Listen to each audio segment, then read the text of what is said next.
فرعون کی بیٹی کی اپنے باپ سے شکایت۔ بزرگوں نے کتابوں میں ایک واقعہ ذکر کیا ہے کہ ایک دن فرعون کی ملازمہ یعنی اس کی نوکرانی جو کہ فرعون کو خدا نہیں مانتی تھی اور حقیقی خدا یعنی اللہ یعنی موسیٰ کے اللہ کو یا خدا کو مانتی تھی، وہ اس فرعون کی بیٹی کی نوکرانی فرعون کی بیٹی کے بالوں میں کنگھی کر رہی تھی کہ کنگھی گر گئی تو اس نے کنگھی اٹھانے سے پہلے بسم اللہ کر کے کنگھی اٹھائی۔ جب بسم اللہ کر کے کنگھی اٹھائی تو وہ الفاظ جو ہیں وہ اس لڑکی نے یعنی فرعون کی بیٹی نے سن لیے اور اس سے کہا کہ یہ تو نے کیا کہا؟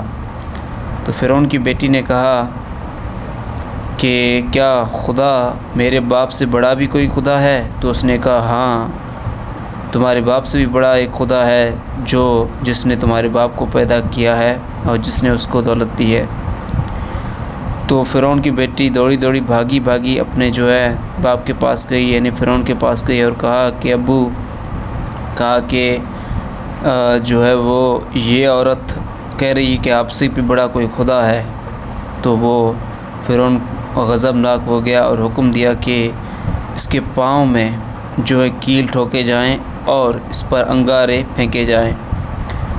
جب اس کے پاؤں میں کیل ٹھوکے گئے اور انگارے پھینکے گئے تو اس سے پوچھا گیا کہ تم اب مانتی ہو کہ فرعون سے بڑا کوئی خدا نہیں؟ تو اس عورت نے کہا کہ میں اب بھی مانتی ہوں کہ فرعون سے بڑا خدا ایک ہے جس نے فرعون کو بھی زندگی دی ہے اور وہیں اسے موت دے گا۔ تو فرعون کو غصہ آیا اور اس نے جو ہے ایک آگ کا بڑی آگ جلوائی اور اس میں جو ہے اس عورت کے بچے کو گرا دیا اور کہا کہ اب بتاؤ۔